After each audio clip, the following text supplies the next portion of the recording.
Come on, Ken.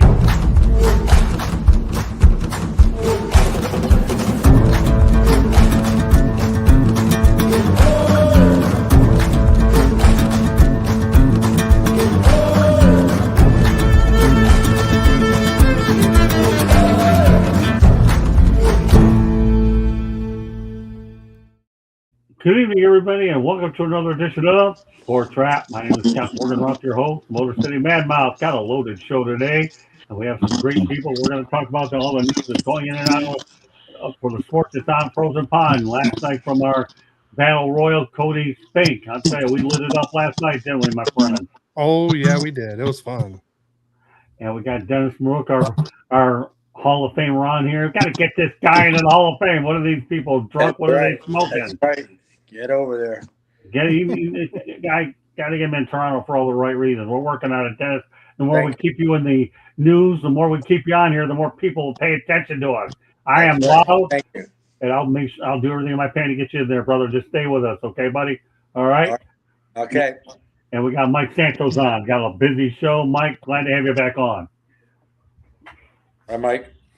All right, there you go. The salute. Good stuff. Okay, with that said, we're going to talk about Mount Rushmore, but not the one that you're going to see out in North Dakota, South Dakota, wherever it's at. We're going to talk about NHL's Mount Rushmore of goalies. Who gets snubbed? You have to pick maybe one or two that will get snubbed here. Well, we got 8 of them, so I'm going to list you. Give me 4 of them that you think should be on. We're going to start off with Dennis, and please pay attention to the names. We got Patrick Waugh, Martin Brodeur, Dominic Hasek, Ken Dryden, Grant Fuhr, Jacques Plante, Glenn Hall, and Terry Sawchuk. Starting off with you, Dennis, you got to pick 4. I got to pick 4. Okay. Patrick Roy. Okay. Glenn Hall. Okay. Geez, they're all good. I mean, that's why I make these questions time. so difficult. Yeah. That's why I make these questions so difficult. So you think I'm supposed to make this stuff easy? Really, Dennis? Come on. Grant Fuhr. Okay. I didn't get a lot of credit for what all those Stanley Cups that they won, and he was a big part of it. Right. And I gotta go because I was, as a kid growing up, Johnny Bower. Oh, not on the list, but we'll put him on yours. Okay, that's good to know. Okay, you got Johnny Bower on that list. Okay, go ahead, Mike. Who you got out of this list? Unless you have somebody that belongs on there. I was very young, so I don't remember a lot about him, but I know a lot about him, and that's Glenn Hall for sure. Okay. And then I would go with guys that I saw play. Patrick Waugh for sure. Okay. I would go also with Ken Dryden. Okay. I mean, he's Dennis would tell you about him. Okay. Yeah, I the reason why I didn't pick him is because their team was so fabulous. He didn't even have to make any saves. I mean, he really didn't get many chances. I had a breakaway on him. Yeah. We lost 2-1, and I won nothing in Montreal. And when I was playing for the Seals, and I had a breakaway on him, and he stopped me. But other than that, I don't think he really had to make too many saves. The team was unbelievable. So that's why I went with a goalie like Johnny Bower, who needed to win, who had to make the big saves. And then my last one, I would have Martin Brodeur to edge out Dominic Hasek. Okay. So name your 4 again, Mike, one more time, please. Patrick Waugh, Martin Brodeur, Ken Dryden, and Glenn Hall. Okay, I'm fine with that. Go ahead, Tony. It's pretty much the first 4 that you named: Patrick Waugh, Dominic Hasek, Martin Brodeur, and Ken Dryden. That's, I think, the top 4 for me. You know what? I'm going to go Terry Sawchuk. I don't remember the last time the Red Wings had a Vezina Trophy winner, but he had 4 of them. I got to go with Jacques Plante, too. I actually interviewed him many years ago over in Fort Lauderdale. The guy invents a mask, for crying out loud. Without this, how many jaws and faces would be protected by this stuff? And I'm going to go Martin Brodeur and Patrick Waugh, even though people don't like them in Detroit because of the fights. But those are 4 pretty good players there. So I like the opinions that really vary on this list. I think it makes it so good when you have a list like this to get the various opinions for sure. Any questions? Go ahead. Now, I'd like to know Dennis's Mount Rushmore of character goalies. Like I loved the Cobra. He was a beauty. right? Cobra. You might the Cobra. Joe Malash was a great goalie. Yeah, Jill Malash. Yeah. Some of the other guys that I just thought. There's so many older goalie out there. Shirley Gilbert, I thought was a great guy and a character for the Bruins. What about Mikey Vernon? Mike Oh, Vernon. I like Mike Vernon. I always said he was the easiest goalie to score on. Well, how many times did you score on him? I don't know. I know a lot. How about Bernie Parent? And there's Bernie. Yeah.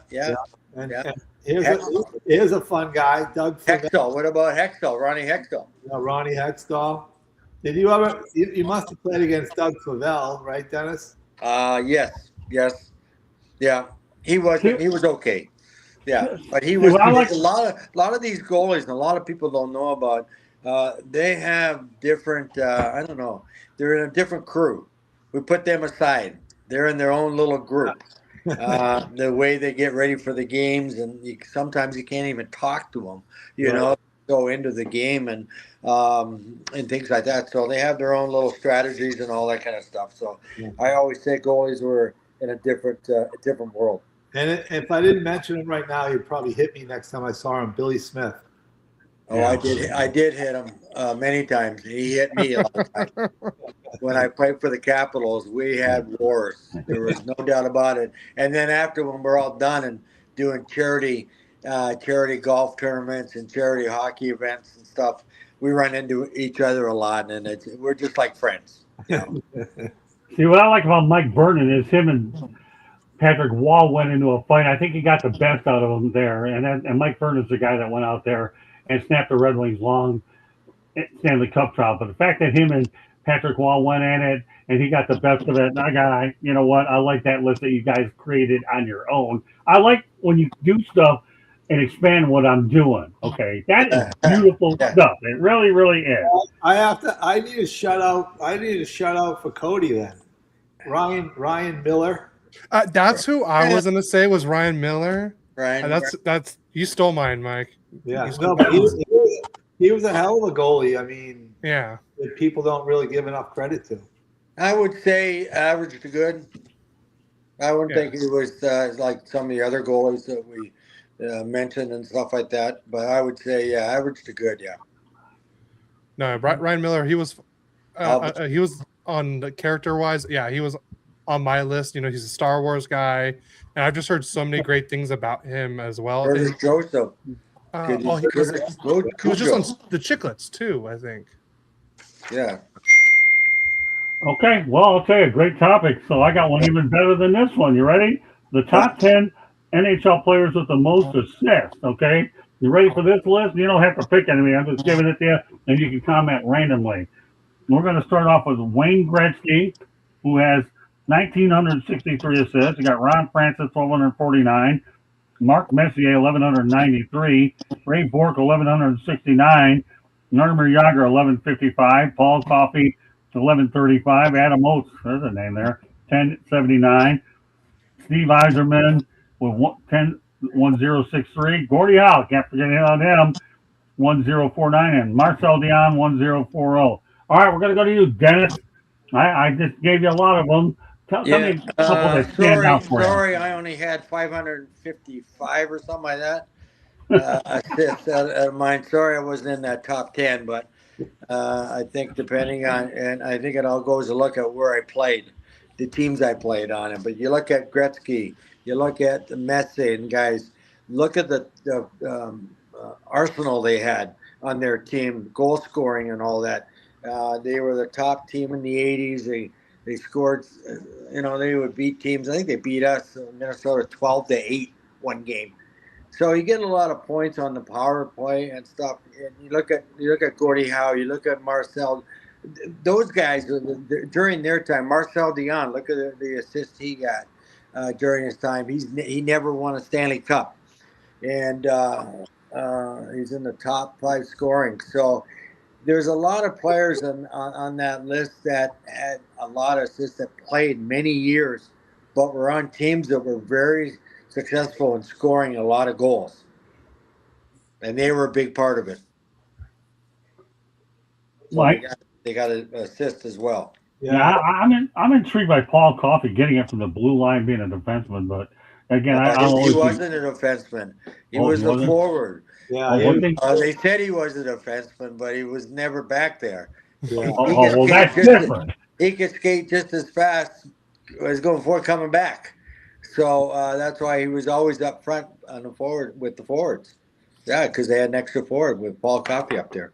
Now, I'll tell you one thing, Dennis, and I've learned in a short period of time we've doing this. You got some of those interesting perspectives that I have ever seen. He's not a defenseman, but he's always up there. I'll tell you what. I hope that when we get to the shorts and the technical part of this, that those people that does the technological business goes out there and puts that one up there. Because Dennis Monroe said it, and I've taken it to the bank. All right, Thank you. All right, problem. take it to the bank. Yeah, exactly. You need my bank number? Okay, now go ahead. No, I don't know. You want mine? Oh, then again, I don't have any. I never see it. Producer of the show does. Great stuff, though, Dennis. You let me know. Like I said, when you get to Florida, we're gonna have a blast when you get here in a matter of a few weeks. All right, Mike. I gave you some interesting names on the list. Go ahead. The one name that stands out to me isn't really a name that would maybe stand out to a lot of people, and that's Adam Oates. I mean, Adam Oates, was the guy feeding Brett Hull in St. Louis. He was the guy that I would say turned Cam Neely into a big time scorer. I really enjoyed watching Adam Oates because he was a true playmaker. Maybe not ever the level of a Messier or a Gretzky or even Coffey, but he was a hands player, man. He did things with his hands that really made people look good. And if you talk to Brett Hull and asked him, how he scored so many goals, and half of them probably came from Adam Oates. Right. Yeah, what about you, Cody? Well, I said Adam Oates was one that former Duck for 1 year, and after Solani, we traded Solani away. He was what really helped the Ducks on that 2003 Stanley Cup run. Right. He helped Paul Kariya and everything. I mean, Jaromir Jagr, Ray Bork, someone up there too. I feel like all those Oilers, I think that was just a plain cheat code, all of them being up there. Gretzky, Messier, Coffey. And Sidney Crosby's on this list. He's still chugging, he's still going, and it looks like he could be moving up a spot. If he gets 8 more assists. So it's a very good list to be on. If any of these 10 players, and there's only 2 players on there that aren't Hall of Famers, and it's because neither of them have retired yet. So Dennis, I want to ask you, Dennis, who did you play for that was always going up to the referee or the linesman after a goal saying, I got the assist on that one. I got the assist. Because we all play guys like that, right? That we're always looking for those second assists and going to the scorekeeper and talking to the I think that happened a lot of times in certain guys, and truthfully, some guys got stolen from, didn't get the assist many years ago. Now it's a totally different story. They know exactly who's got the assist and that, but with videos and all that. But during my time and my early years and all that, there's a lot of guys that didn't get assists that should have gotten assists. And some did go to the referees and say, "Hey, what about me? Give me assist. I was the third guy. What's going on here?" Yeah. Or even, I had probably about 10 goals that I scored underneath the crossbar and came out. Referees say, "Oh no, that wasn't in." So it's just things like that. Here's the thing. On that list, the guy that intrigues me the most is actually Mark Messier, because not only did he win it in Edmonton, and he did it without Gretzky, won it with the Rangers as well. So, and be able to win one in New York, you consider the guy, let alone with the Rangers as well. Right. So, yeah. You look at the team structure of the team and how many players, how many goal scorers are on the team, and I think you look at a good point about Adam Oates is he didn't play with a lot of great. He played a lot of great teams, but he did play with some great players, and so he said he was a great playmaker. And then another guy that we did was Ronnie Francis, is a guy that you don't talk a lot about. And look what he did. Look at all the assists he got. And so then it goes by what that individual can do with a team that's not big goal scoring team. See, I'll tell you one thing. I love these lists because you know what? I like them so much. I'm going to give you another one. Players who dominated but never won the Stanley Cup. Let me go over the list with you. You know, these are always great. I'll tell you. I like picking on Dan Marino when it comes to football, but oh well. But you know, we got to stay to hockey. Too bad, Mr. Daddy. Allen, and we got to talk about Mr. Allen, the football player, quarterback. Yeah, Yeah, there you go. when's he going to win it? Exactly. Oh, why? Are you volunteering to come on the football show next? Yeah, Okay, I didn't I think love so. football. Yeah, he just became a daddy I'm, too. I'm bringing this guy inside the pigskin. He I'm just bringing you on. he just became a daddy, so he'll probably win it next year. I'm bringing. What do you think, guys? Do you think I should bring Dennis Rook on inside the pigskin? Oh, I can imagine how he's fit in with that group. Of course, Cody. Should I bring him on the show that we had last night? First of all, Cody, before I get into Yes. the topic, all right, here, Dennis, you got to hear this. Cody, tell him exactly what happened last night on the Sports Exchange. Oh God, Scott was pulling everything, getting Cliff going. He got Marky going. Just every time they had a rebuttal, Scott would just add right to it and get him really going. And I'm just over here just smiling and drinking my water and enjoying every second of it. You know, at one point I was able to go microwave popcorn and enjoy the show. Football's great. Football's great to talk about. That's great. Yeah, but these two guys last night, Dennis, I had on here. I'll tell you what. By the time you get me late, and I got these two guys going back and forth, I felt like it was time for me to go ahead and put my dukes up and drop these two guys. But you know what? They kept coming back for more, and they were good. And that's what makes that show entertaining. You know what, Dennis? That makes it a great show. Yeah, no doubt Exactly. about So it. you know what we got to do? Here's what we got to do. Whenever you're ready, you don't have to do it right away. I need to bring you on that show one time at 9 o'clock Eastern time on Wednesday night, and I'll blow the socks off these guys and bring you on there. Okay, no problem. All right. Anyways, another list that I'd like to get to. Alluded it before I'm getting back to it again now. Players who dominated but never won the Stanley Cup. Let me go over the names. Marcel Dion. Jerome Gidlin, by the way, I spoke to him when he was in Sunrise near Florida for the All-Star game. What a nice guy, too. Pat LaFontaine. So Dion had 1,771 career points. 6th all-time scorer. Jerome McGinley, 625 career goals. Call him Captain Clutch. Pat LaFontaine, career cut short, but he had 1.17 points a game. Peter Snasky, there's a guy that a lot of people don't think about. Of course, he played in Quebec, but he had 1,239 career points, defected for the NHL. Matt Sundin, 1,349 career points. Leafs legend, boy, the Leafs could use him now. Henrik Lundqvist, 459 career wins, King of New York. Pavel Bure, 437 goals, 102 games played, the Russian Rocket. And last but not least, Roberto Luongo, 489 career wins, a decade in Vancouver. Now, I guess you could say that's probably Siberia in Canada, although I love Vancouver. It's a beautiful city. Dennis, start it off. Okay, all those names, you look at the teams and all that they had, as I mentioned, the dominating teams that won the Stanley Cups and stuff like that. But you look at, and one guy I think you missed out was Mike Gartner.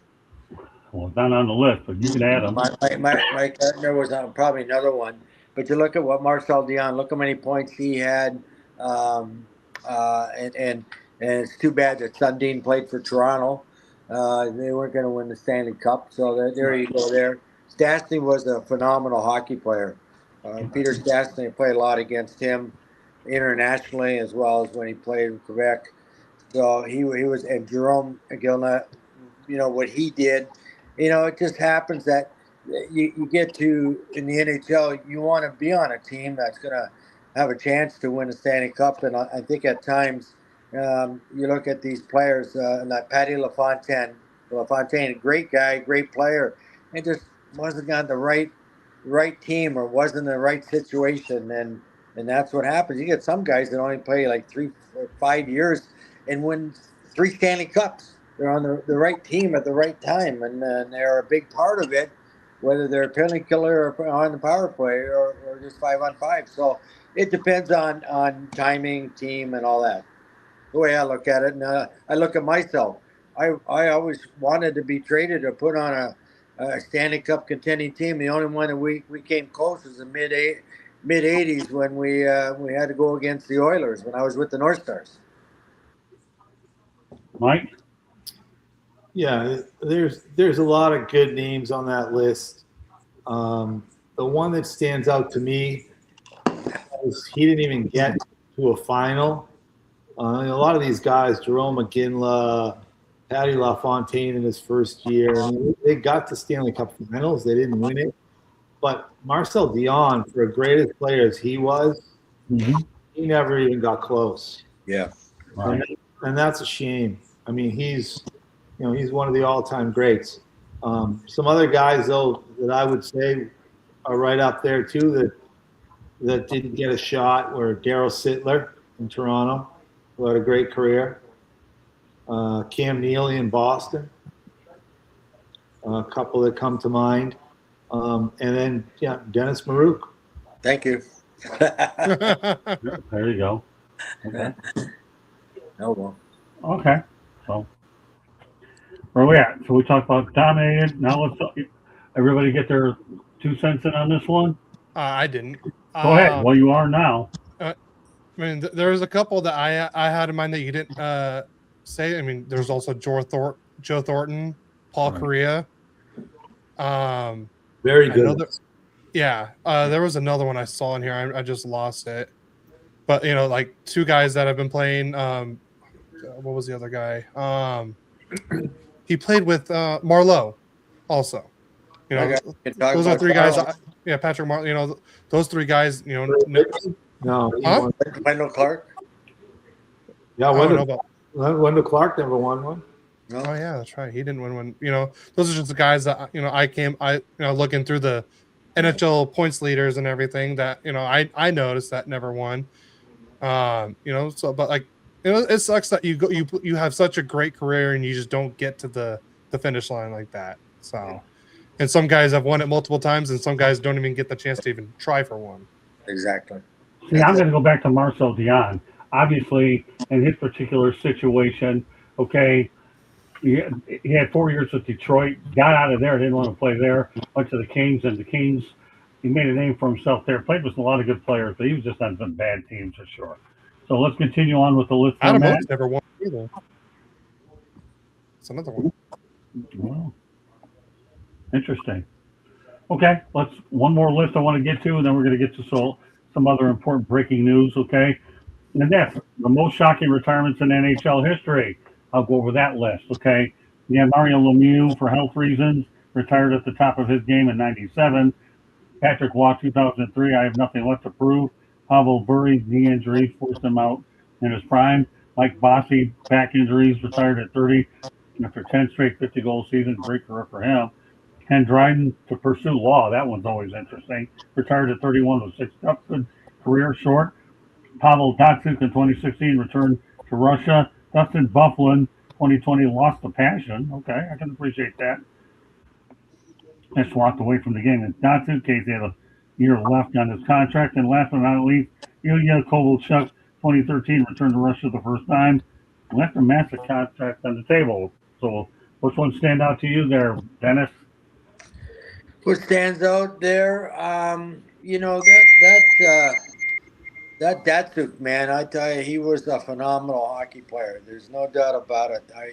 People say that he could do so many different moves and stuff, and people say you think he'd do it in the games, which he did, but we should watch him and practice what that player can do against his own teammates. He was just electrifying, of course, you can go down the list of players that, because injuries or whatever, I would say another one would be Lemieux. That I would, that guy was, they classify him as better than Gretzky and that. So there's a good, you could go on for hours talking about who's better, either Wayne or Mario. So I would say when he retired due to, his situation, that was kind of a shocking one to me, because I think he would have got a lot more points and probably around what Gretzky did or whatever. Yeah, there you go. Okay. Mike? Yeah, I mean, a lot of those guys, there's other other guys that you can think of. Maybe they didn't have short careers, but like Paul Kariya, he certainly got his career cut short because of all the head injuries. Eventually, caught up to him. He's one I think of for sure right away. It's it's tough. I don't know. I mean, Ken Dryden, he won plenty while he was there. So I think more of the guys that retired sooner than they should have, that didn't win. And then I think the guys that could be on that list too, that that did win, probably because they got the favor of a trade. Ray Bork, for instance, Right. finishing up in Colorado. I mean, he could have ended up having a Hall of Fame career in Boston 20 years and never got a cup, right? Right. So, yeah, but I really feel for the guys that have careers cut short because of injuries. And Paul Kariya is the one that stands out to me. Okay, Cody. Can you name off the list one more time for me? Yeah, absolutely. Mario Lemieux, Patrick Waugh, Paul Burry, Mike Bossy, Ken Dryden, Pablo Johnson, Dustin Bufflin, Ilya Kovalchuk.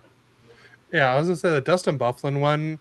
I think that was for the sake of everyone in the league more than him, because man, that guy can.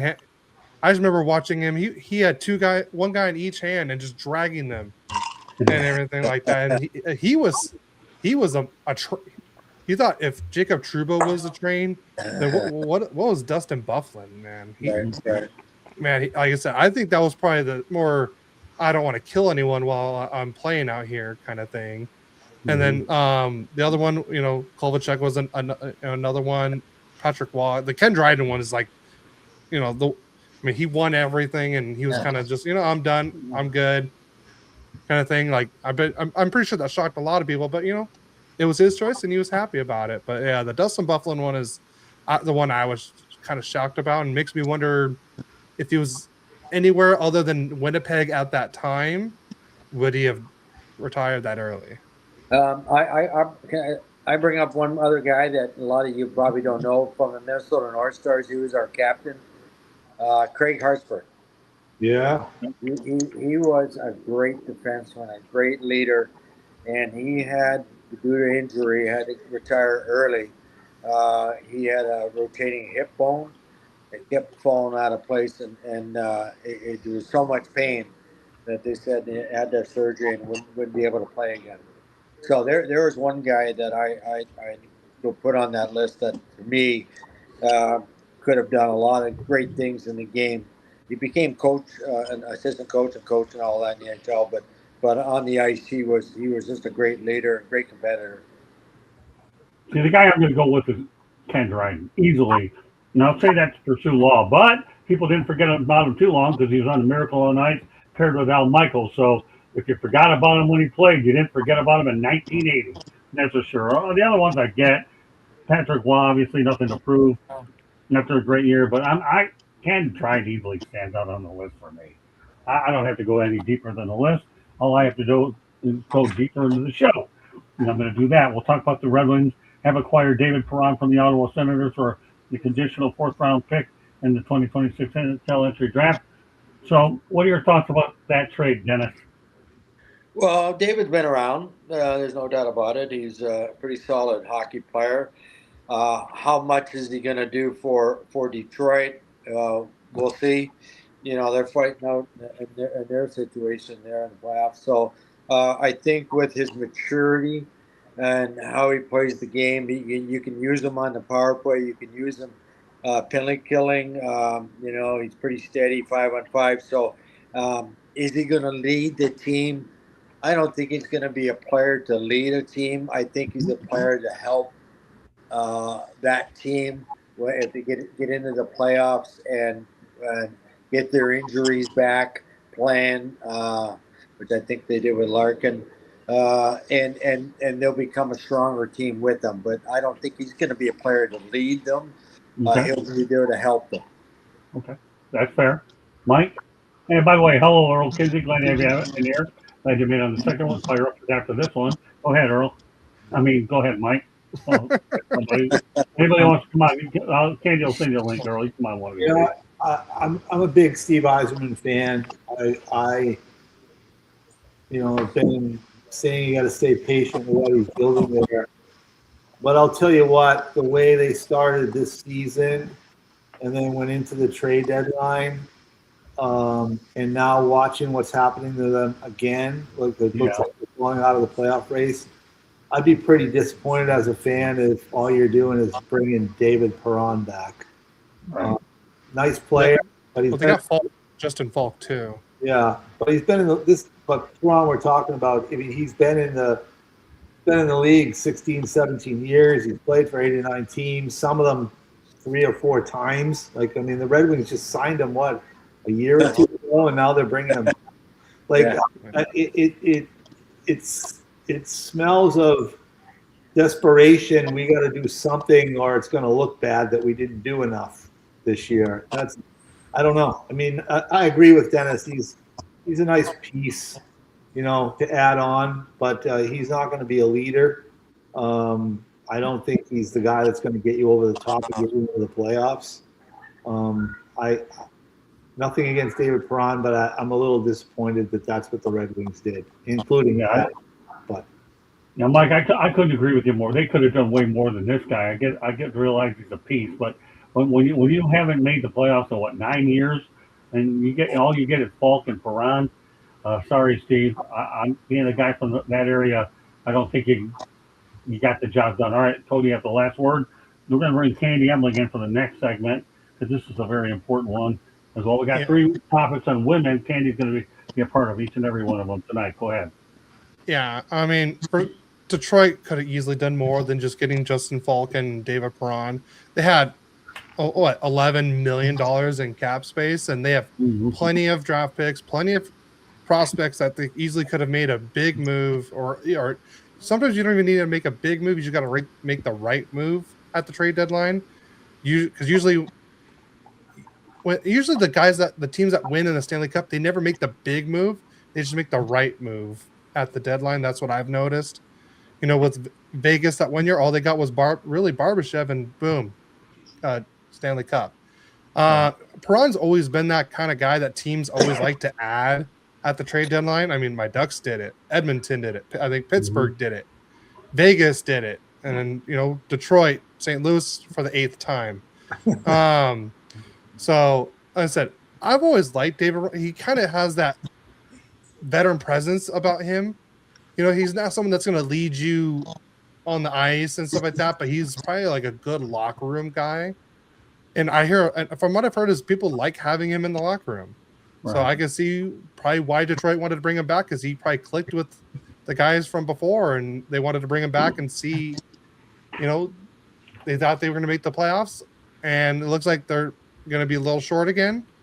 But like I said, he's a locker room guy, and who knows what's going to happen after this season with him. So, but I think it was just they're trying to make a right move, not the big move. I agree. I think in about 10 days he can help them clean out the locker room, because they're not in the playoffs. Well, he's used to cleaning out his locker, so exactly. Candy Emily, we're going to talk about 3 ladies topics that are important. This one here, obviously, the Professional Women's Hockey League actually has sold out Madison Square Garden and Boston TD Garden for their upcoming April matchups. Okay, Dennis, what are your thoughts about the PWHL?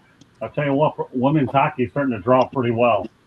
I'm kind of shocked a little bit, to tell you the truth. I know Janie Hefford, and I've done a lot of events with a bunch of the girls with Team Canada, with the Women's Canada Olympic team and all that, Natalie Spooner and all those girls, the nurse girl. I've done a lot of events with them in the summer, and when they first come out with this, that they're going to have league, and I was kind of shocked at some of the crowds that they were they were getting. And I think that just goes to show that there is women hockey out there. There's no doubt about it. They are good. It's not exactly like the NHL. There's not that hitting. They can skate fast. They can, and I can't shoot the puck as hard and all that. But they play good hockey out there, and I think that's where a lot of people don't realize that there is a lot of young women, girls playing hockey, in not only in Canada but in the United States. When I did talk to Janie a while ago, last summer, I believe, and their biggest concern was getting some kind of United States sponsor. That was their, because they could expand to more cities and more teams, and that was their concern. Now we don't know. We don't all know if those sellouts are free tickets or being paid tickets. I think that's something that has to be looked into. But I do know that they're getting people there to see them play, and a lot of people say they really like it. Yeah. Mike? Yeah, look, there's nothing wrong with the women's game, but right now they need more exposure and they need a better marketing plan. To Dennis's point, unfortunately, I do know that a lot of those tickets, and the same with the games that they've played in previous years in places like Minnesota and Ottawa, are free tickets. Okay. And there's nothing wrong with that, but they need to, first of all, they need some sort of a broadcasting platform. Right. And it's not going to be TSN or ESPN or anything like that to start with, but even a good streaming broadcast platform. But they need to get their games out so people can see them without having to go watch them live. I think that's the first thing, and that coupled with, as Dennis said, some good sponsors, some money behind them will go a long way. I actually think they have star quality players, and just coming off of the Olympics again this year, because let's face it, internationally the game is still dominated by Canada, the United States. I mean, this was a perfect opportunity for them to market the heck out of women's hockey after another terrific Canada-U.S. gold medal final game. And I think they just kind of missed the boat. I mean, there's plenty of good. I'll even call them Caitlin Clark type women's hockey players out there that they can market. They got to do a better job than they're doing right now. Like Hillary Knight, yeah. Look what she did, and she got done, right?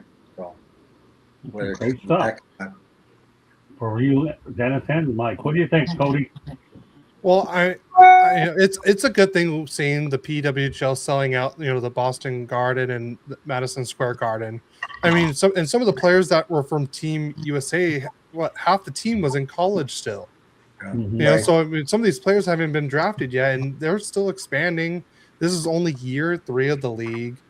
I think right now, I mean, they have the games on YouTube. At least they make it very accessible for people to watch, and I think that's what everyone wants is, it to be very accessible for everyone to watch. That it's not a local thing or anything like that. Everyone could watch on YouTube. I mean, yeah, it would be nice for them to have, sponsors and a broadcast, but right now it's free on YouTube. I think once they get, up to maybe 10, 12 teams, I could really see them starting to branch out and getting the TV broadcast, actual team owners, and I don't say, and we need some teams out west too, LA or Seattle, or no, sorry, they have Seattle, or Vegas team, something. San Jose team. There you go. Something right there. That'd be great. Just so we can see what it's like on the West Coast, because it seems it's all like, mid United States and East. So it'd be nice to on the West we kind of get some representation for the women's side as well.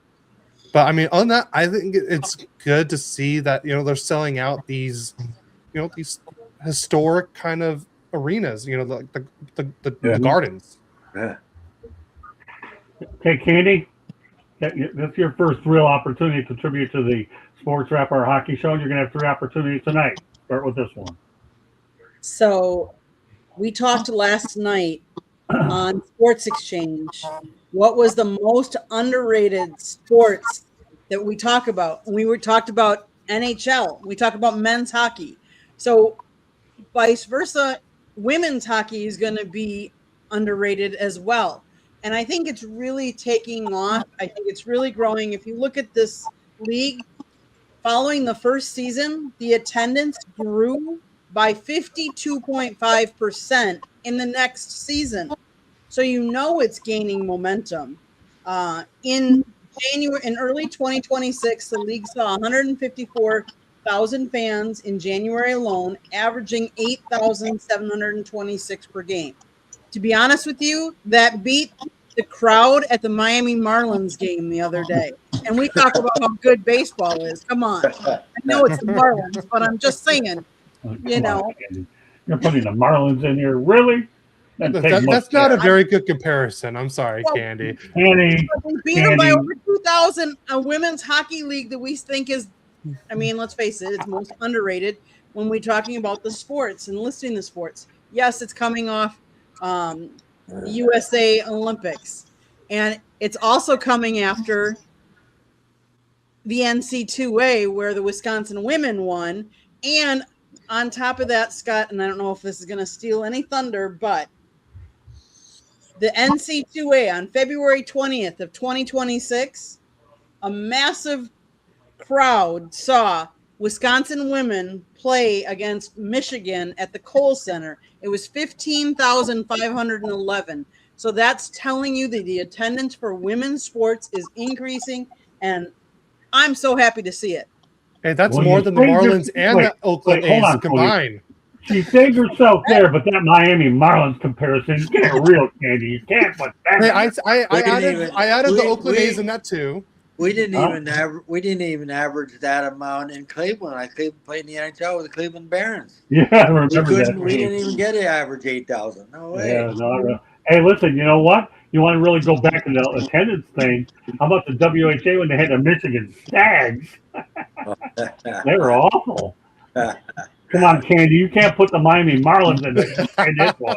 I'm sorry, Candy. I'm saying it's an MLB team compared to a women's hockey for attendance. I know. But come on, that was a bad one, Candy. Let's get real. You better own that one. You'll have 2 other Huh? Good job, Candy.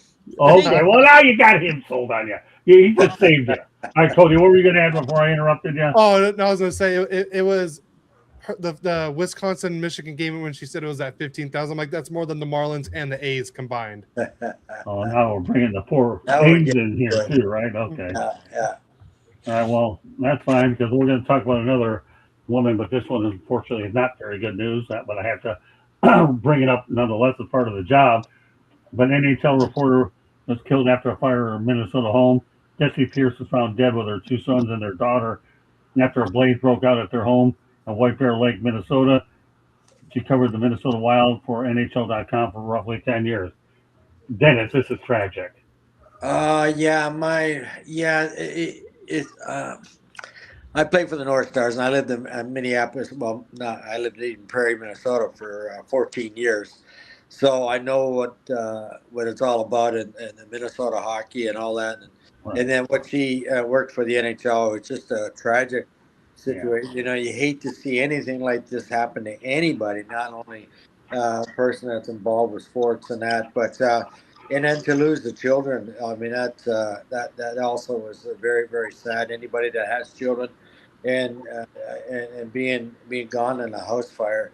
I didn't really look into it much, but I haven't found out where the father was or the husband. Right. And what was the real reason for the house. I don't know if that's come out, the burn down. Well, arson was not a contributor. Yeah. That much I know. Right. And I don't know where the husband was. Unfortunately, my condolences to him because we don't know anything else. But yeah, it's hard to lose your whole family in a blaze. But yeah, I was wondering about that, Dennis, and I tried to research it, but up until airtime, I didn't have that information. Maybe on No. a future show we'll have it, but I'm with you all the way. It's a tough loss. Continue your thought, Dennis. But I want to try to answer your question. Yeah, I just, it's anybody that involved with the sport, whether it's hockey, baseball, football, whatever. You lose somebody because of this. It's very sad for the NHL and the hard work that she put in to do her reporting, and I think that was very sad and a big loss for the NHL. Okay. Mike? Yeah, I don't really know much about the situation, but obviously it's tragic, and you know, regardless of what else comes out about what happened, it doesn't make it any better. And I just prayers to the family, and hate to see it happen. It's just terrible. Yeah. Cody? It's a very sad and tragic thing that happened. For this the guy to lose his wife and kids and dog and his house in a fire like that, Right. and everything like that. I've heard nothing but great things about the reporter. Jeff Merrick was talking about her. There was numerous other podcasts that were just saying like how great she was. She had her own podcast, and who was it? I think it was they were even saying during one of the Ducks game, Mikael Granlund, he used to play for the Wild. He was just raving about her and saying she was great and how she would do anything for anyone on the team and stuff like that. So it's a very sad and tragic thing that happened. And I know there was like a GoFundMe thing to help support the husband during this tragic time and stuff like that. So I don't know the exact thing, but I know they have it posted somewhere. Candy, some thoughts. The husband was away on business. He took a phone call from the police. He said he thought at that time that everybody was in the house. It turns out they were in the house. There is a GoFundMe. It's raised almost $240,000. They're asking to raise up to $250,000. Yes, unfortunately, they did find everybody in the living room, and I guess not too far from the door. So I don't know if they were trying to get out and they just couldn't. They said that the firefighters, when they got to the address, that they tried to go in through the front door, but the flames were so intense right there that they just couldn't get there quick enough. And they did rule out arson. They're trying to look into other things that could have been a gas leak, could have been candles, like any kind of electrical fire or something like that. They're just not sure. At least the last time I looked. Tragic story to lose your wife and kids and your dog in your house, to come home to like nothing, because what I've seen, there is like nothing left of that house. It's a shell. Yeah. Really sad. Yeah, it really is a tragedy. Again, there's not enough words to describe. Sometimes Dennis and Mike, in my situation, whether we like the topic or not, it's our responsibility to report it and talk about it, and that's what we've done tonight. Rest in peace, Jesse Pierce and their children and dog. You'll be missed throughout the hockey community as well as everything in general. And I hope that the husband finds a way to overcome this. I know this is a tough one to swallow. We'll go from that situation. We're going to go over to figure skating. Because Alyssa Liu is the first U.S. woman to win Olympic gold in women's singles figure skating since 2002. Dennis, how about that? Alyssa broke through and got some gold. Wasn't she good?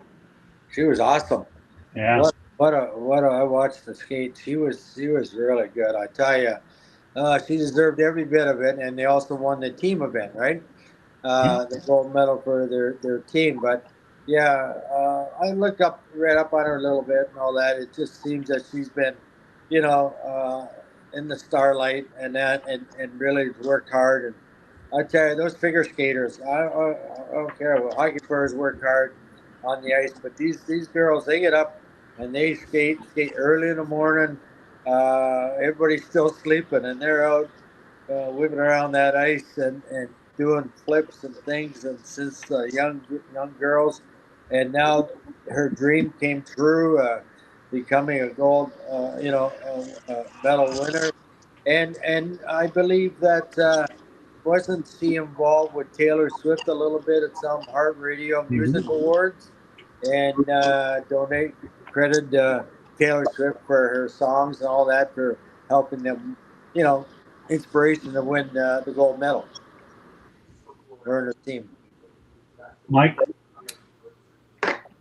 Yeah, look, it's terrific that she won the gold medal. I think it's even better that she overcame some of the mental issues she was having.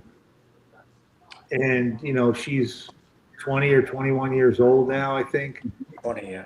Which is nice to see because, when it comes to figure skating and also gymnastics, some of these girls in particular, the men too, but the girls especially, are so young. Right. The pressure that's put on them, it's really not fair. And so when you see a girl that was like she was at 15 or 16, strong enough to just say, I'm just going to step away from this for a little while, and then got herself together and came back and did what she did, at 20, more mature, feeling a lot better about herself, a lot healthier mentally and physically.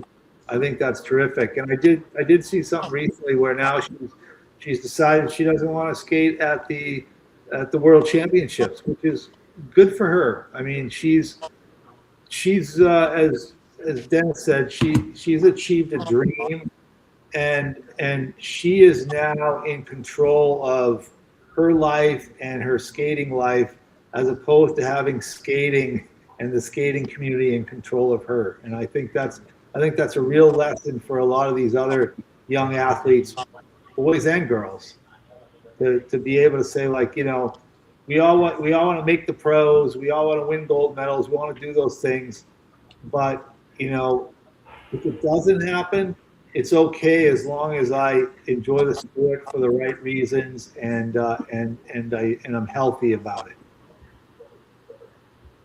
Cody? Yeah, I mean, what a great story for Alyssa Liu like this.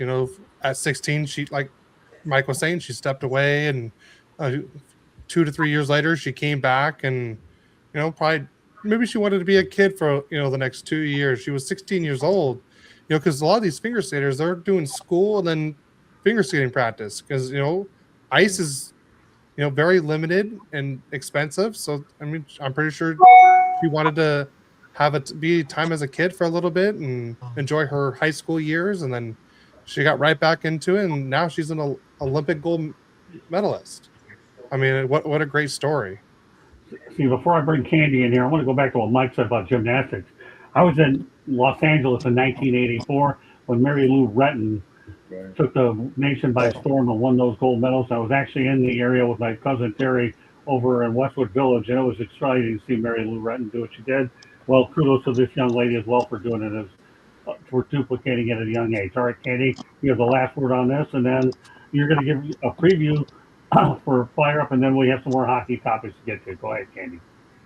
So, Mike, to your point, she captured her first U.S. title at the age of 13. Yeah. She was the third U.S. woman to land a triple axel and the first to land a quad in competition. And she earned 6th at the Beijing Olympics. Then, yes, she decided, you know what, I'm going to walk away. And then she found herself, you know what, I kind of want to go back. She's been labeled figure skater's unbothered queen and says the results matter less to her than how she feels while performing. I really don't feel nervous. I don't feel the pressure. There's nothing holding me down or holding me back, she said after the short program in Milan. I invite it all in, so no matter what happens, it's a story. And it's her story. And kudos to her for, like you said, Mike, for realizing that she didn't want to go through the daily pressures of practicing and the competitions, and she wanted to walk away and be herself. And then she realized, you know what? I want to do it for me, and I want to have fun. And that's what she did. And look at the results she had. Kudos to her for at such a young age, realizing all of that, and kudos to her for winning the gold. See, I don't know about the rest of y'all, but I've always thought that figure skating competition in the Olympics is one of my favorite events to watch. I really am. I mean, don't get me wrong, the downhill and all that other stuff, but figure skating requires a whole lot of skill, and the margin of error is just unbelievable for that compared to the other ones. I'm not trying to downplay the other ones. Hockey is a team sport, but this is an individual sport. When Mike goes ahead and compares it to gymnastics, Mr. Santos hits a bullseye in that. All right, Katie, why don't you give a preview for Fire Up and get to some more hockey topics? Go ahead, Katie. What do you have at approximately 9:30? We are going to be talking about Kirk Cousins' new deal with his new team. We're also going to be talking a little bit about FIFA's world ticket prices. They just jumped up to $10,000. Like, oh my gosh. We're going to talk a little bit about James Franklin. He's got a little chip on his shoulder. We're going to talk about Audrey Crooks, Miles Straw, and a little March Madness. Oh, Cody, you want to do double duty tonight? You can come on there and talk soccer tonight. You're making it on every other show. Oh, that's okay. That's all right. Great stuff, Katie. We'll see you in a little bit. Thanks for contributing on these topics. With that said, Mike mentioned it a little bit before. Now we'll talk with the Red Wings in the month of March because they've been awfully bad in the last few years. Let's date it back to 2023. They were 5-9-1. That's not getting in the playoffs. 2024, 3-9-2. That's even worse. 2025, 4-10-0. That's bad. And if you want to go ahead and get out of there again, how about 26, 5-7-2? Mike, you're the one who started this March business. The Wings are just not getting it done in March. Yeah, I mean, I'm disappointed. I think their fans have to be disappointed. I mean, this isn't a couple of years now. This has been going on for the better part of a decade. Right. And I think the fans and the organization have been patient enough. And it just seems to be the same thing every year. They get off to a decent start. They're right in the playoff spot. They don't do much at the trade deadline to help themselves. And then they just fall right out of it. And it's happening again. Like, something's got to change. For a while, I bought the idea that they were building through the draft and through some young players, and their team in Grand Rapids in the American Hockey League is terrific. But that team, if people don't know, it's not really a team full of prospects. It's a team full of high-priced guys that have been put together to win a Calder Cup, and that's not what fans in Detroit or even in Michigan are looking for. They're not looking for an AHL team to win the Calder Cup. They want a team that's going to compete for the Stanley Cup, and it's. I think Stevie Y's got to really look at his staff and look at himself in the mirror and say, something's got to change here, and it's got to change with us first, because whatever we're doing, it's not working. I agree. Dennis?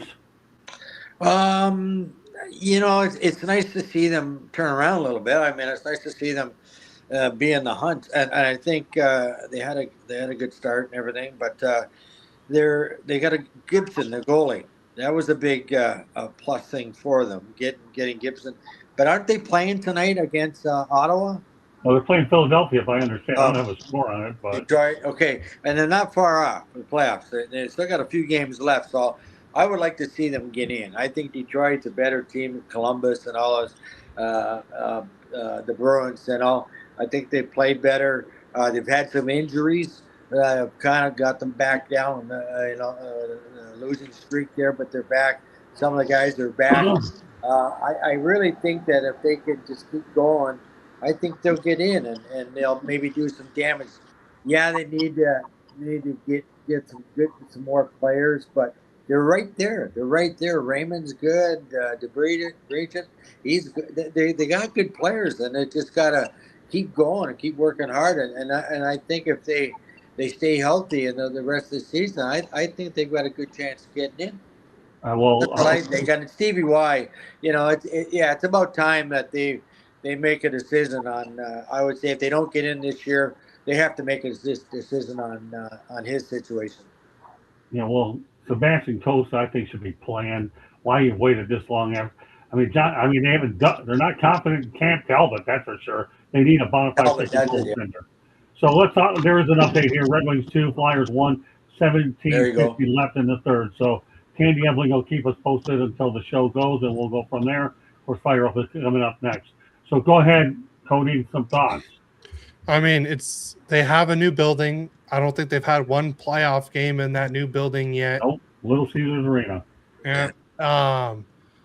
Beautiful I mean, building. I know people are saying is Yzerman on the hot seat? It sounds like he should be. I mean, they have a good coach. They have everything there. They have veterans. They got young players. I mean, what happened to that Finney guy at the beginning of the year? He was one of the hottest rookies, and it just went down.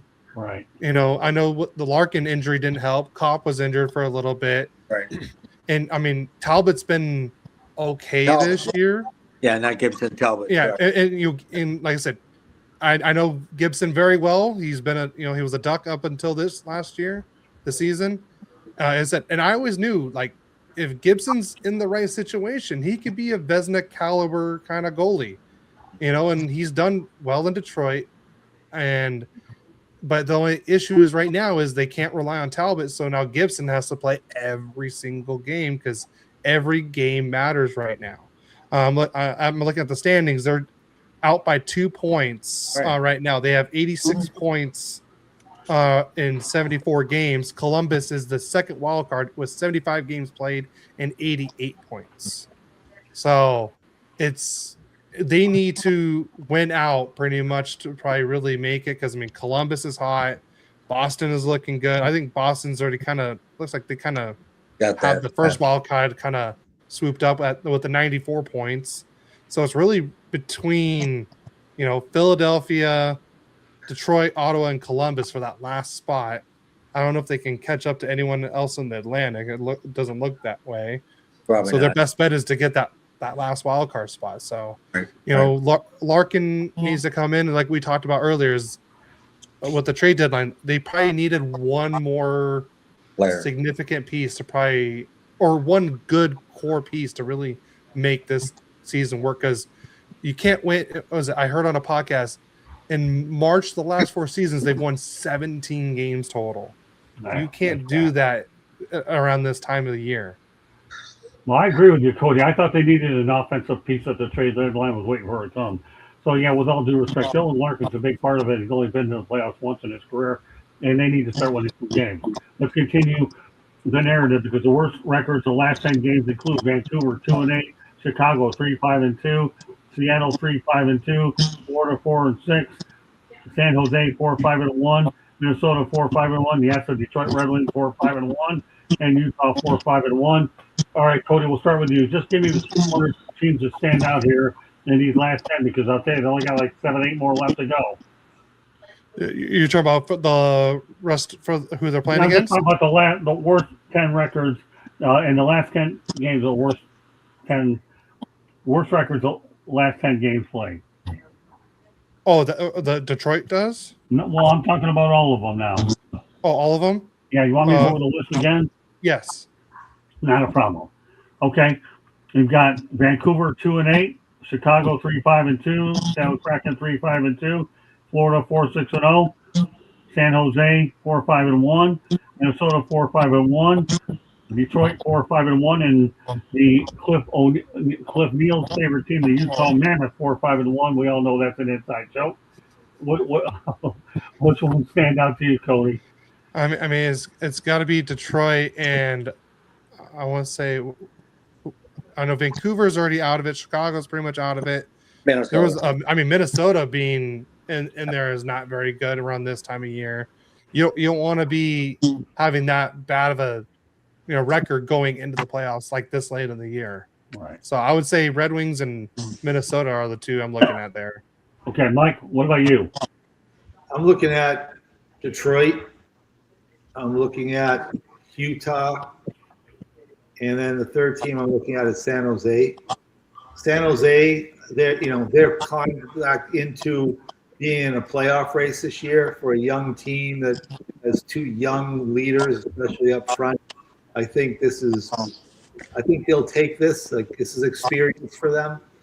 But when I look at Utah and I look at Detroit in the East, these are two teams that have been in the playoff race now for several years and faded down the stretch, and they're both doing it. The other teams, I mean, Florida has been out of it for a while. I mean, I expect them to go to 4 cups in a row right now. Those types of teams. I agree with Cody that it's it's not the way you want to go into the playoffs if you're Minnesota, but they're in the playoffs. Right. But when I look at that list of teams, I look at Utah and I look at Detroit. Both of those teams have been in the playoff hunt in the last month of the season for several years now and fade at the end. So there's a problem there. Yeah, the only two teams I'm going to refer to would be Detroit and Minnesota, but more so Detroit because the Red Wings don't want that playoff situation to hit 10 years or that's going to get ugly up there for sure. Dennis, you have the last word on this one. And then after we get done there, we're going to go talk about tree living. Okay. With that, the Western Conference there with Utah and the Kings and the Sharks and that, Sharks are the one. They're a pretty good team, and they're fighting out for that wild card with the Kings. I believe. I think Utah, even though they've gone down in the wins lately, they'll probably get the one spot there because of not many games left, and of course Minnesota. But you can't tell with this NHL this year. You don't know because you got to get there. Once you get there, anybody can win. The way they got the playoff structure and all that, it could be anybody. The two top teams they're going to lose a top team because they're going to lose the series. They should go 1 to 8. 1, 8, 2, 7, 3, 6, 4, 5. Or honor the team that has the best points in the league, in the top. Honor them and give them a bye. That's what I would do, and how I would set it up. But if you look at last night's game, Colorado and Vancouver, who won? Vancouver 8-6. And then Colorado is the top team, and Vancouver is one of the worst teams. And they got 8 goals against the top team. Now, see, there you go. That should never happen, especially at this time going in, getting ready for the playoffs. Makar got hurt a little bit. I think he got a sore shoulder or whatever. But still, they got a great team. So you don't know. You don't know. Okay. Sure. Okay. Things are unraveling in Toronto. That's the reason why Brad Tree Living. Did everybody get their word on this? Let's make sure. We're all good. Okay. Things are unraveling in Toronto. Obviously, Mr. Marouk knows about it, and Brad Tree Living, the general manager, lost his job because of it. So, what are your thoughts about Brad losing his job, Dennis? Well, I don't always blame a general manager in a situation like this. I do in some cases, but I think Brad is a good man, a smart man, and knows hockey. I think what happened is a lot of times the players that you bring in and you put on the ice, those are the ones supposed to perform. They're under the coach. The coach has to make sure he puts the right teammates, line mates, together to be successful. You have what's happened. Matthews got hurt. He's out, but he wasn't playing good before he got hurt. And then you got Nylander. You got Riley, who's not played well for them. They're supposed to be their top defenseman. They had a few defensemen that got hurt or out of the lineup. They got guys that had great years last year, are struggled this year. Matthew Nyes, great player, and he played with Austin Matthews and Mitch Marner. Losing Mitch Marner was the biggest loss, I think, and the downfall of the Toronto Maple Leafs. He was a guy that could do a lot of things for them and did do a lot of things. Power play, penalty killing, score goals, set up, made Austin Matthews a better goal scorer than he was because of how he can make plays and set them up like Adam Oates and to Brett Hall, and so it was just like a trickling effect going down. The players that Brad brought in or the trades that they moved, these players did not perform. Mm-hmm. You got the Mr. Domi, who's scoring a few goals this year, not like he used to score in junior and all that. I think last year he had 1 goal in his first 24 games. And, so you just got certain things. So I blame the players on the ice more than I do blame firing the general manager. But they're not going to get rid of all the players.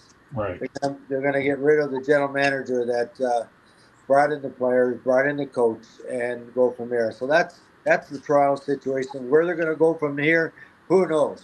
Who knows? Nobody seems to know what's going to happen, who they're going to bring in.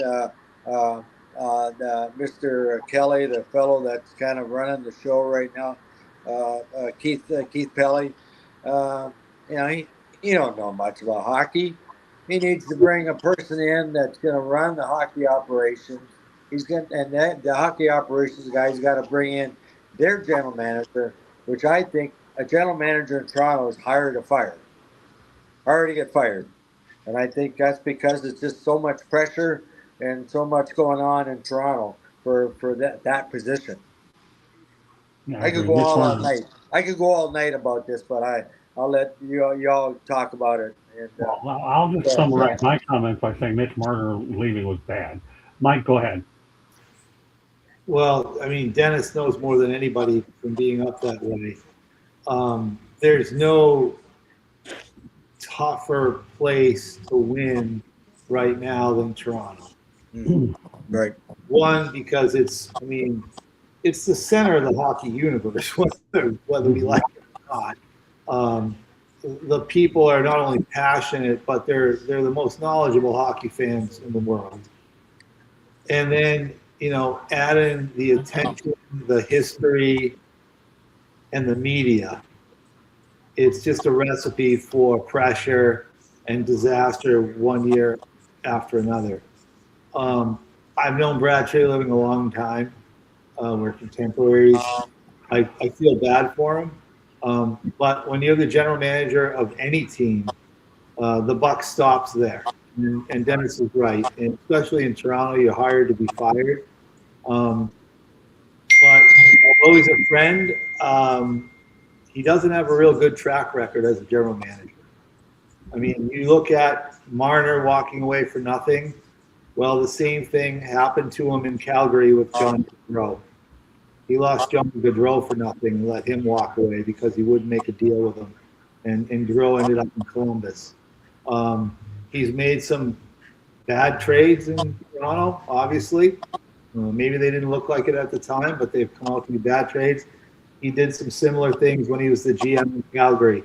I mean, he traded Tkachuk to the Panthers. Mm-hmm.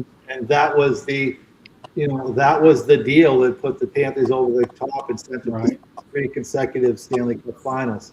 So, again, I think he's a great guy.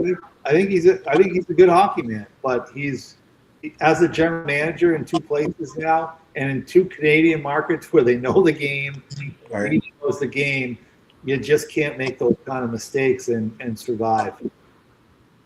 Cody? I mean, I remember when that Tkachuk trade happened, me and my dad talked about it, and right away we thought Calgary won that trade. I mean, you got Huberdeau and Weegar back and a 1st-round pick, and all you gave up was Tkachuk. I was like, wow, Calgary really won this trade, and wow, little did we know. But no, like Brad Treliving, he made some very interesting moves with Toronto. He tried to make a northern version of Florida, and it just did not work in his favor at all. Mm-hmm. You lost Mitch Marner. I mean, you look at how bad this season went. But I mean, you can't fully blame the GM, but it looks like maybe they want to go a different direction, and maybe Brad's like, it's either we do it this way, or if you want to go a different way, then just let me go. It could have been simple as that, where Treliving wanted to do a different version of this team next year, and And Toronto's like, no, we want something different. So it could have been simple as that too. Yeah, I agree with you, and I also think that there's two big reasons why they let him go too. Is you look at the success of the Montreal Canadiens, and you look at the success of the Buffalo Sabres. On the bubble. That does not go good with the Toronto Maple Leafs. Yeah, and I think that was a big part of it too. You know, look at their success. Why aren't we winning? Why aren't we in the playoffs? Why aren't we? Yeah. So I think that's big part of it too. Why they let them go too. Yeah. I'll tell you what I think about that, Dennis.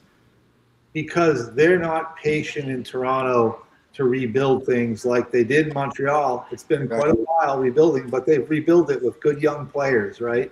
Mm-hmm. And they did the same thing in Buffalo. It finally caught fire this year, unfortunately, after they fired Kevin Adams. It wasn't his fault. He brought them in. Yeah, he brought the players in. Yeah. But both those organizations were Montreal and Buffalo were patient for a long time. Toronto just doesn't show that patience. The fans don't show it. The media doesn't show it. The organization doesn't show it. And the one guy they had, in my opinion, and I think you'll probably agree with me knowing where you're from, the one guy they could have hired as the general manager, but they passed him over for Brad Treliving, was Mark Hunter. And I think he would have done a terrific job. Funny you brought Mark up. I'm going to the Knights game tomorrow night. They're down 3-1 against the Sioux. So I'll be going to Knights, and we were talking about that today, about Dale, Mark, and Rick Doyle I played with does the TV color. And he said that I think Dale's going after the Brian Kilray record of wins. And I think that's one thing that he wants. And Mark may go, but I still think Mark was talked about before when they brought in what's his name, the guy in Pittsburgh. They brought in Dubas. Yeah. So I don't think as I said, you're being hired to fire. I don't think Mark will go there. No. Yeah. But they should have hired Mark Hunter 8 years ago. Right. Or even 4 years ago. And I think he would have taken it at the time when he was working for the organization. And his roots are in junior hockey and scouting young talent and building something. And I think that's what they need, just like Montreal and Buffalo. They need a guy like a Mark Hunter that would build things. And they blew it by hiring Dubas. Dubas, that's it. Yeah, Dubas, yeah. And then they blew it again by bringing in Brad Treliving. And I like Brad Treliving, but they had Mark Hunter in the organization, and he would have been ready to, I think. I mean, do you know when I coached in Lake Charles Ice Pirates, who ran the league was Brad Treliving. That's the Whipple. Yeah. Really? I mean, Dubas is doing really well in Pittsburgh right now. Okay.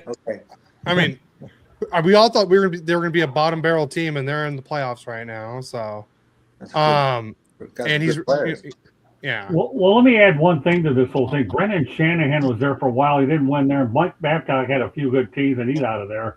And now all of a sudden, this situation is in complete chaos. And we could talk about it all day long. I agree, Dennis. I'll tell you what, the Toronto Maple Leafs market is definitely a hot potato for sure. Update on the regular score: they leave Philadelphia 3-1, 9:29 left in the third. A few other topics I want to get to tonight, and that's this: Peter Chiarelli is leaving the St. Louis Blues to pursue other opportunities and is a candidate in Nashville's interview process for their general manager position. Chiarelli, 61, has been with the Blues organization since 2019 as a senior advisor before being promoted to vice president of hockey operations in 2021. He previously served as general manager of the Boston Bruins from 2006 to 15 and Edmonton Oilers 2015 to 19. Some thoughts, Dennis, about Peter Chiarelli. Oh, wasn't he in Boston too? Yeah. From 2006 to 15. Okay, there you go. So he's been around. Right. I mean, he knows his business, knows what's going on, and the reason he said, of course, was he wanted to see other opportunities. He was not going to get the opportunity to stay in St. Louis. Right. Is that my question? My question. No, he's not. No, yeah. Right. So and GM in the running there in St. Louis, is that Armstrong? Yes, Armstrong, and then they're gonna after this season, I believe Alexander Steen is taking over. Right. And Armstrong's moving to president of hockey operations. That's what it is. Okay. Yeah. And then Armstrong's name came up about the Toronto Maple Leafs GM as well. But Or in Nashville. Or Nashville too, and same in Toronto. So Peter, I don't know a lot about, just know that where he's been. And it seems like, as I said in the last 2 weeks ago, whatever, is these guys get in that circle and they go from one team to the other. You know what I mean? You get in the circle as either coaching, assistant GM, or GM manager, or vice president or president of a team. You may be there for 3 years, and then another team lets one guy go. Guess what? Your name goes thrown in that little circle because you're already in the big circle, right? So his name's probably going to go in. Peter's name is going to probably go in to another team where whatever's going on. And I think he realized that his opportunity there was not going to be good. So he's going to he left the team and is going to move on. He'll get a job somewhere because I believe in that circle. It's hard to break in and get into that circle. And he's already in it. Mike? Yeah, I mean, Peter, from what I know, really wanted the Nashville job. I think that has changed recently. I think it hasn't come out publicly yet, but I think he really wants the Toronto job now. Oh, is that really? He's an Ontario guy. He won a cup in Boston. He's got some of those Ontario connections. I don't know if he knows Pelly, but Peter's father was, I believe, the mayor of Ottawa and a very prominent attorney in Ottawa. But I believe when this first happened that he decided he was going to leave as an advisor for St. Louis, that he was interested in Nashville. I don't know how that interview process is going. But I think since this Toronto job has opened up, that's the one he really fancies. Wow. I know. See how that transpires. The one thing we're going to find out over the coming weeks is we're going to talk about playoff updates as well as administrative things like we have here. Cody, you have the last word on it. Again, Peter will find his way. He's a good hockey man. He certainly has a good track record. I'll leave it at that. We'll turn it over to Cody. 2 more topics I want to get to before we sign off. Go ahead. Yeah, I mean, it'd be nice for Cirelli to go where he wants to go. I mean, as Mike was saying, he wants to go to Toronto. I think the only issue is with Toronto is, are you really going to have full reign to do what you want to be a general manager there? Because it seems like every general manager that's been there, they've kind of had their one hand tied behind their back kind of situation. And I think in Nashville, he may have full reins to do what he wants there. Trotz had that. David Poyle had that. I mean, if I were him, I would rather go to Nashville than Toronto. He'll have, like I said, full reign. There's no one breathing down his neck. The media won't be down his neck as much. And I think he'll probably have, and it's a no state tax area too. And it's a nice place to live. And like I said, I think that would be the best place for him to go. Because like I said, he'll have full reign. No one's breathing down his neck. And he can do what he wants to build his team. Do you all know Mike Fuda? Yeah. Mike Fuda, right? He was with the LA Kings. Yeah. When before treating him, they asked him if he wanted to be the GM, and they gave him 2 days to make a decision. I talked to him for a little bit, and he says, "Why would I leave my job in LA to go be the GM in Toronto? And if I make bad mistakes and stuff, certain things don't happen, guess what? They're going to fire me right away." So there you go. You brought up a point there about going to certain different teams that you have better situations where you can do things and not worry about getting fired the next day. And I think that's where any GM or anybody gets hired in Toronto has to realize that. Yeah. Well, I'm going to tell you another thing about Peter Cirelli. Peter Cirelli was in Ottawa as the assistant GM when he got the job as the general manager in Boston. And the first thing he was able to do was bring Zdeno Chara from Ottawa as a free agent to Boston. Really? And I believe that part of his plan for Toronto, because he was there when they drafted him in Edmonton. He was the president of hockey operations in Edmonton. I believe his plan and what he would present to Pelly in Toronto is, you bring me in here, and next year I'll bring McDavid to Toronto. So I just think Peter's. I know Peter. I actually played against Peter in college. Okay. He's got a little bit of an ego, and well deserved. I mean, he won a cup in Boston, and I think that that's what he thinks he can do. I think he believes he can be the guy to go into Toronto, stop it. And I think part of his plan is, in another year from now, McDavid will have had his run in Edmonton, and he'll be ready to go. And I think Peter thinks he can bring McDavid from Edmonton. Well, I'll give you an analogy. He goes ahead and wins a cup in Toronto. It's the equivalent of Theo Epstein winning it with the Boston Red Sox as well as the Chicago Cubs. So that's a pretty tall order since they haven't won it since '67. Thought I'd throw a little baseball reference at you, Dennis.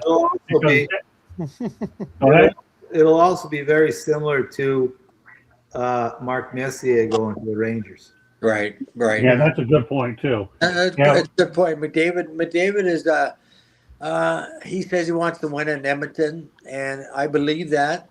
And I think that the top players realize if things don't happen soon there in Edmonton, he's going to leave.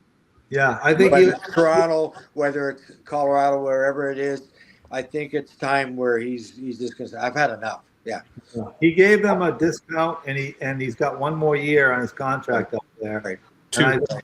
2 more years. So I think I think that's the time he's going to give Edmonton to put what he thinks are the right pieces around him. And if it doesn't happen, I mean, look, they just went to the finals 2 years in a row and lost to Florida. I just hope David doesn't burn himself out. Yeah. Well, again, I'll go back to what I said before. Theo Epstein pulled it off with the Chicago Cubs and I repeat, the Boston Red Sox. So if Mr. Chiarella can do it in Toronto, then he'll have a statue faster than we can snap our finger. So, two more things I want to get to real quickly. And then you guys talked about the Kevin Adams firing. We'll just give you an update about it. Talked about it last week. Update, obviously, since firing Kevin Adams, the Sabres have a record of 36-3. So there you go. Dennis. Okay, Buffalo Sabres.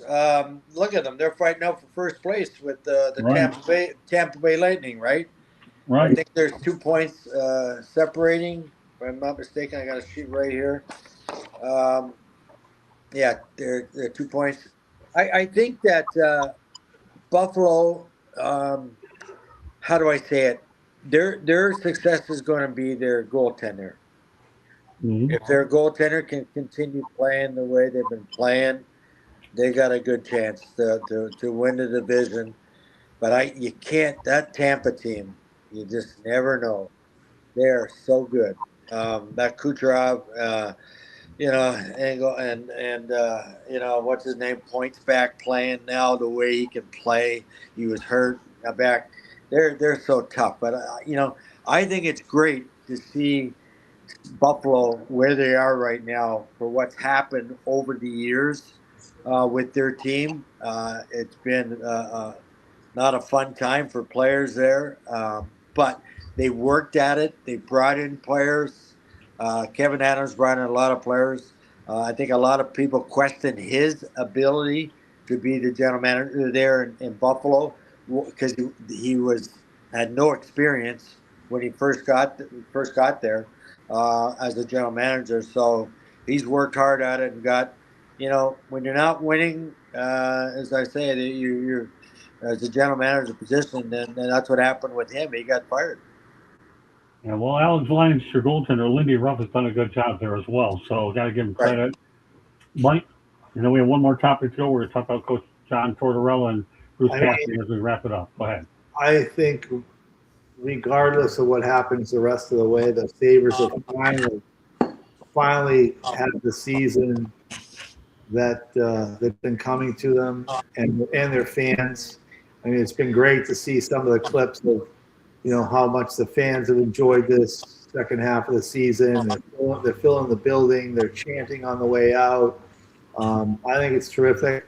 My hope, selfishly, is for a good old-fashioned Boston Buffalo first round series. That would be great. It would be. Yeah. Cody. It's looking like we're having as of right now. Looks like we're getting a Buffalo Boston matchup. But I mean, yeah, Buffalo's has 2 points on Tampa Bay, but Tampa Bay still has a game in hand, so they have an extra game to play. So it's still anyone's division right there between Buffalo and Tampa. But like I've heard of coaches bumps, and when you trade for a player, you get that little bump. But I've never heard of a fire GM bump in a midseason like that. It's very rare you've ever seen that. I mean, should Kevin Adams win GM of the year after this? I mean, that's the thing. Has anyone ever won it and not been a general manager? I mean, I know he didn't really do much this season, but it just after they let him go, it's just boom, they just took off. I mean, what he got back for that Paterka trade was everyone thought was giving him crap for it, but I'm like, I thought he won that trade with getting Josh Stone and Kesselring back. I thought, and Kessering's barely even played for Buffalo, so who knows how much better Buffalo could be with a, he's a second line right-handed shot defenseman. But Buffalo's played well. They look good. I mean, you have two guys that you could probably trust in net with Lyon and Ukko-Pekka Luukkonen. I just don't know how Lyon's going to be in the playoffs, just because we saw what happened with him with Florida. But getting to the playoffs is big enough as it is. It's only been 14 years. How old are you? 32? 33, thank you. Or 33? Close enough. I mean, geez, where were you when they got in the playoffs? Continue your thought. I was still in high school when they last got exactly. In the playoffs. That's my point. But like, and Lindy Ruff and Ryan Miller was also the goalie for them back then too. Yeah, Lindy Ruff's the key to this whole thing. Yeah. Yes and no. It's a second time coaching there. Yeah. But he's done a great job again. Yeah. He brought him to the finals the first time he was there, and he's done. I thought he was done coaching, and he went back. I mean, obviously he was a Sabres player. I mean, Adams brought him back, right? Best thing Adams brought him back. Yeah. That was the best thing Adams did, was hiring him. Yeah. So is Adams winning GM of the year? I don't know. That'd be cool. That's a good point. Good point. I know one thing. Lindy Ruff should win Coach of the Year. All right. With that said, one more topic to get to, and obviously one of the big stories of the week, because John Tortorella is the named head coach of the Vegas Golden Knights, and out goes Bruce Cassidy. And obviously, you have him winning a Stanley Cup less than 3 years, only 8 regular season games left. Was that a good move? Well, now the Red Wings game is on final against the Flyers 4-2. What are your thoughts about the move, though, Dennis? John Tortorella in for 8 games, and Mr. Cassidy is out. All right. You want my opinion about that? Kind of. Yeah, that's why I asked you. I think with 8 games remaining, I was kind of shocked to hear that. And basically, no matter what the situation, I know there's been things reported about players saying things about Cassidy, what happened last year in the playoffs, and all that kind of stuff. And things weren't going there. They weren't getting the right goaltending this year as well, even though they're fighting out. They're right in that spot in the playoffs there. So, they got good hockey players. They've got a good team. I don't know if I would have made that move. I would have waited until to see if they get things are developed in the playoffs for them and that. To hire Big John, I don't like him. I never have. I never played under him, but I've heard very, very negative things about him as a coach. Wherever he's been, yes, he's won where he's been, but that doesn't last long where he's been. due to the fact that the things he does to players, says to players, and not. We are, and players are professional people, and you have to treat them as professionals. And I've heard that he doesn't. He's Mr. John, and it's his way or no way. Okay. So I don't think, for me, truthfully, was a good move. Okay. Well, I mean, I'm just surprised Cassidy's out after 3 years winning it, but obviously that's a reason for doing it. Yeah, there was always reasons, like firing GMs or coaches. You know, it's just some players, you don't trade the team. Players go in and talk to the general manager, talk to the presidents or whatever, and say, "Well, this coach is a jerk," you know, and this is what he does, blah blah blah. You know, talk about Mike Babcock. We can talk a lot about Mike Babcock, whatever happened to him, right? So, I mean, there you go. So I think John's in that category. John is in that category, Mike Babcock category. See, Dennis, you realize what I just did to you, don't you? I set you up for that comment, man. I gave you the assist so you could score a darn goal, and you did it. You slapped that sucker home. And you know why? I set you up. I'm done talking about John T. All right, you guys go ahead. But I just set you up. That's all I did for you to make that statement. All right, Mike, take it away. You talk to it. You don't want to do it no more. The timing is just ridiculous. Yeah. That's the thing. This is an organization that's been in the NHL for 9 years now. Right. No team in the history of the National Hockey League has had the success as an expansion franchise as the Vegas Golden Knights. Yeah. Right. They went to the Stanley Cup Finals in their very first year. They've been in the finals 2 other times, right, since then. Yeah. They won a Stanley Cup. All of this in 9 years. And they've had at least 5 head coaches in 9 years. Yeah. Like, that's the problem. Like I don't get it. Because they're having success. Even this year, Yeah. you know, maybe grumbling with the players or whatever, but they're in good shape. They've got a shot to win it. I mean, they wouldn't be the favorites this year, but they're there. Yeah. And I mean, if there is a problem between the coach and the players, it didn't happen with 2 weeks left in the season. And this is something that should have been dealt with months Olympic ago. break. Yeah, I mean, like this to me, it just smells bad, and I think it really reflects on, well, the GM Kelly McCrimmon. Right. Mm-hmm. Like what's he doing?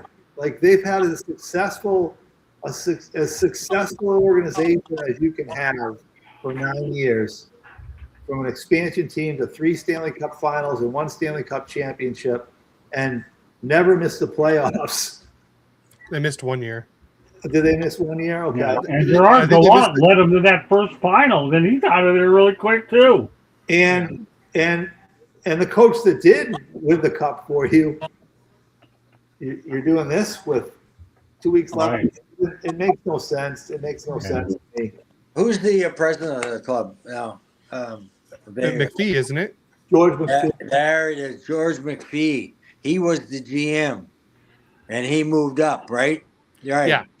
Okay, there's your problem. He hired. Not a big George McPhee fan either, even though he was with my Capitals. That's right. So I think there you go. By the way, I love that jersey. By the way, Dennis, it's a great jersey. Great. There you go. Perfect. There you go.